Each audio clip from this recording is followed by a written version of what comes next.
Good morning बेटा हम ये 8th क्लास का राजनीतिक विज्ञान का फर्स्ट चैप्टर आज पढ़ने जा रहे हैं, जो कि लेसन का हमारा नाम है भारतीय संविधान। तो इस लेसन में बेटा हम संविधान के माध्यम से पढ़ेंगे कि भारत का जो यानी संविधान के बारे में पढ़ेंगे कि भारत का संविधान क्या है। तो भारतीय संविधान को समझाने के लिए बेटा इस लेसन की जो शुरुआत है वो यानी फुटबॉल यानी एक गेम के माध्यम से की गई है और गेम के माध्यम से समझाने की कोशिश की गई है कि जो संविधान है वो भारत का किस तरह से बना।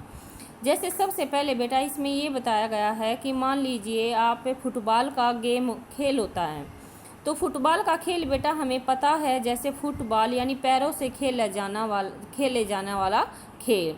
ऐसे ही आप जैसे क्रिकेट है, हॉकी है, तो आपने देखा होगा कि इन खेलों के जो नियम है बेटा वो अलग अलग होते हैं। जैसे कि जो खेल फुटबॉल से खेला जाएगा वो यानी पैरों से खेला जाएगा वो हो गया फुटबॉल, और जो हॉकी से खेला जाएगा वो हॉकी हो गया, और जो बैट बॉल से खेला जाएगा वो हो गया यानी आपका क्रिकेट।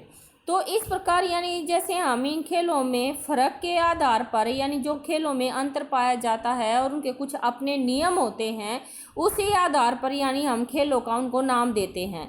तो ऐसे ही बेटा जो हमारा भारत देश है, भारत में अनेक तरह के समाज यानी अनेक तरह के समूह रहते हैं और उन समाज को यानी परिभाषित किया गया है, उनके लिए अलग अलग नियम बनाए गए हैं, नियम को सूचीबद्ध किया गया है। यानी उन नियमों को यानी समाज के लिए जो नियम बनाए गए हैं लिखित रूप से बनाए गए हैं कि उस समाज के लिए ये नियम है, और जो नियम लिखित रूप से बनाए गए हैं बेटा वही हमारा संविधान है। लिखित रूप से यानी जो भी नियम है बेटा वह संविधान में होते हैं। और जैसे कि हम जानते हैं कि जो संविधान है बेटा अलग, ये जरूरी नहीं है कि जो संविधान है सभी देशों का एक समान हो, यानी समाज को नियमों के अनुसार बांटा गया है। इस तरह से जो देश है बेटा अलग अलग देश हैं, तो अलग अलग देशों का संविधान भी अलग है। तो इसमें अध्याय में बेटा हम यानी संविधान के बारे में चर्चा करेंगे कि संविधान की ज़रूरत हमें क्यों पड़ती है, संविधान क्यों लिखा गया, क्यों लिखने की कोशिश की गई, इसके महत्वपूर्ण तथ्य क्या हैं। तो इस लेसन में बेटा हम ये बातें पढ़ेंगे। जैसे सबसे पहले जो हमारी हेडिंग है बेटा वही है कि किसी भी देश को संविधान की ज़रूरत क्यों पड़ती है, यानी हम संविधान बनाते ही क्यों हैं, क्या आवश्यकता पड़ती है इसकी। तो सबसे पहले इसमें हम यहाँ से ये पढ़ेंगे कि 1934 में भारतीय राष्ट्रीय कांग्रेस ने, याद रखे बेटा पॉइंट आप, 1934 में भारतीय राष्ट्रीय कांग्रेस ने संविधान सभा के गठन की मांग की। यानी भारतीय राष्ट्रीय कांग्रेस जो कांग्रेस पार्टी थी बेटा, भारत के में जो राष्ट्रीय कांग्रेस पार्टी थी उसने संविधान की मांग की 1934 में कि भारत के लिए भी संविधान होना चाहिए। पहली बार अपनी अधिकृत नीति में शामिल किया मांग की, और पहली बार यानी अपनी जब मांग की तो इस नीति को यानी उसमें शामिल किया गया। केवल भारतीयों को लेकर बनने वाली एक स्वतंत्र संविधान सभा की यह मांग दूसरे विश्व युद्ध के दौरान और तेज हो गई। यानी पहले तो ये थोड़ा थोड़ा सिलसिला चला, लेकिन दूसरे विश्व युद्ध के बाद जो भारतीय संविधान की मांग थी वो और तेज यानी लोगों ने और ज़्यादा यानी उस पर जोर डाला कि भारत के लिए संविधान बनाया जाए। 1946 में संविधान सभा का ये पॉइंट बेटा एक नंबर के क्वेश्चन है आपका, 1934 में मांग रखी गई थी और 1946 में संविधान सभा का गठन किया गया था।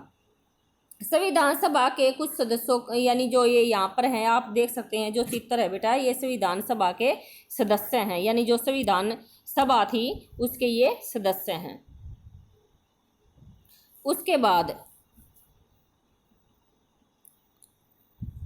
ये हैं जो बेटा, इसके बाद बेटा आपका टॉपिक आता है दिसंबर 1946 से नवंबर 1949 के बीच संविधान सभा ने स्वतंत्र भारत के लिए नए संविधान का प्रारूप यानी उसकी रूपरेखा तैयार की।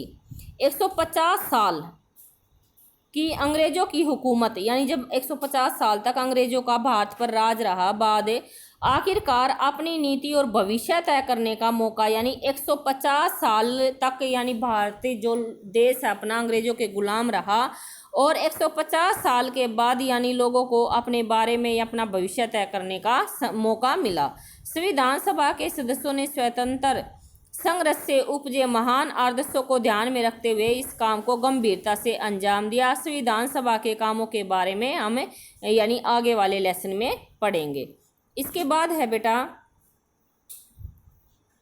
इसमें बताया गया है कि आज दुनिया के ज़्यादातर देशों के पास अपना संविधान है। यानी जितने मैंने पहले ही बताया है कि लगभग सभी देशों के पास अपना अपना संविधान है, लेकिन सभी के जो संविधान है वो अलग अलग हैं। और आम तौर पर सभी लोकतांत्रिक देशों के बारे में उम्मीद की जा सकती है। यानी हम ये देखते हैं कि जहाँ पर भी लोकतंत्र है यानी लोगों के द्वारा बनाई गई सरकार है, वहाँ पर संविधान है। ऐसा हम सोचते हैं, यानी उम्मीद है कि उनके पास संविधान जरूर होगा। लेकिन इसका मतलब यह नहीं है कि जिन देशों के पास अपने संविधान होते हैं वह लोकतांत्रिक होंगे।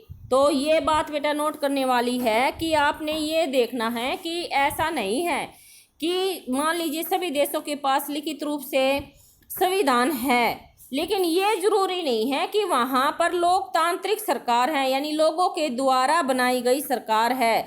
संविधान कई उद्देश्यों की पूर्ति करता है। पहला, यह दस्तावेज उन आदर्शों का ये परिभाषा भी है बेटा संविधान की कि यह दस्तावेज आदर्शों का सूत्रबद्ध करता है जिसके आधार पर नागरिक अपने देश को अपनी इच्छा और सपनों के अनुसार रख सकते हैं। यानी संविधान ही बताता है कि हमारे समाज का मूलभूत स्वरूप क्या हो। और देश के भीतर आमतौर पर कई समुदाय रहते हैं, उनके बीच कई बातें समान होती हैं, लेकिन ये जरूरी नहीं है कि वे सारे मुद्दे पर यानी जो लोग हैं बेटा सभी की राय एक जैसी हो और सभी एक दूसरे के जो भी कानून बनता है उन पर सहमत हो। संविधान नियमों का ये भी आपने याद रखना है। संविधान नियमों का एक ऐसा समूह होता है जिसको एक देश के सभी लोग अपने देश को चलाने की पद्धति के रूप में अपना सकते हैं। यानी जो नियम होते हैं वो उस देश के सभी लोगों को मानने पड़ते हैं।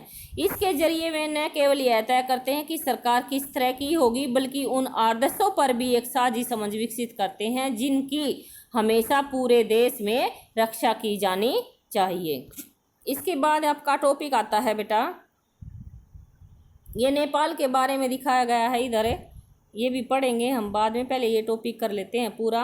और इन बातों का मतलब यह समझने के लिए है दो, बिल्कुल पहले बेटा यही पढ़ते हैं हम कि नेपाल में लोकतंत्र के लिए कई जन संघर्ष किए गए। यानी लोकतंत्र है जो नेपाल है, नेपाल में यानी लोगों के द्वारा बनाई गई सरकार हो, इसके लिए कई बार संघर्ष किए गए।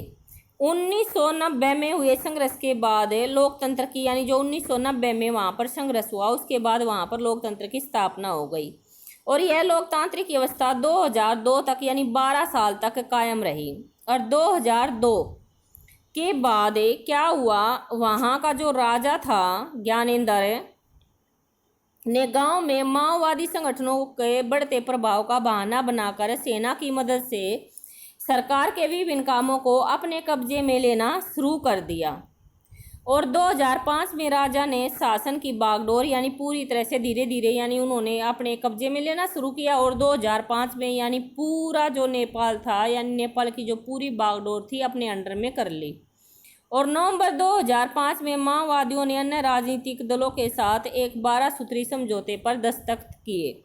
इस समझौते में आम लोगों को लोकतंत्र और अमन चैन बहाल होने की उम्मीद दिखाई दी। यानी लोगों को ऐसा लगा कि हमारे लिए यानी ये फायदेमंद समझौता है।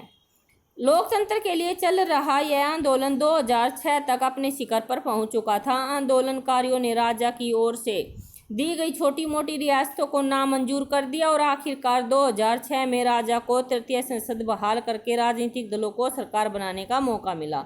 और 2008 में यानी राजतंत्र को ख़त्म किया गया और जो बाद में जो नेपाल है वो लोकतंत्र बन गया। 2006 में लोकतंत्र की मांगों को लेकर चलने वाले जनतांत्रिक आंदोलनों के दृश्य यानी ये चित्रों में आपने जो यहाँ पर चित्र हैं कि जब आंदोलन करते हैं तो किस तरह की जो नारेबाजी होती है उनके माध्यम से यानी यहाँ पर दिखाया गया है।